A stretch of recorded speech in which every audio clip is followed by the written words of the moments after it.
இருக்கா அப்படியே ஒரு ஊதிட்டே ஆரம்பிங்க. பாரு நீ எல்லாம் கேட்க தேவையில்ல.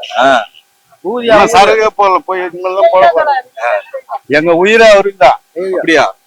கொஞ்சால செத்து போ. என்னைக்கு இருந்தாலும் சாவ தானே போவா. சாவதுன்னா கூட சரித்திரம் பத்தி நல்லா பாரு நீ நல்லா சொல்லுங்க. 2024 விஜய் தான் ஜெயிப்பான்னு சொல்றீங்களா? எப்படி சொல்றீங்க? எத்தனை தொகுதி ஜெயிப்பாரு?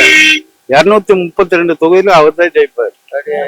எல்லா இடத்துலயும் பிறகுற குழந்தை கேட்டாலே அது சொல்லுங்க. கூட ஓட்டு கொடுத்தாச்சு. கரு உருவான குழந்தை கேட்டாலே சொல்லிட்டு இங்க பாரு என்ன இல்லன்னா நம்ம எப்படி இருந்தா லாஜிக்கா பேசணும்னா அவர் கூட்டணியில எதுவுமே இல்ல. லாஜிக் எல்லாம் தேவையில்ல. நல்ல மக்களுக்காக வராரு, மக்களுக்காக செய்யறாரு. அவர் யாரும் ஏன் எதிர்பார்க்கல. இல்ல அவரோட பிரச்சனைக்கே பேச முடியாத அந்த சூழ்நிலை தான் இருக்காரு. எல்லாரு வீட்லயும் பிரச்சனை இருக்குதான் செய்யுது. எல்லாமே சரி பண்ணி முடியுமா? உங்களுக்காக நான் அப்படின்னு வராருல்ல, மக்களுக்காக வராருல்ல. இல்ல வந்தது ஏதாவது உங்களுக்கு தெரியுதா 2-3 வருஷத்துல?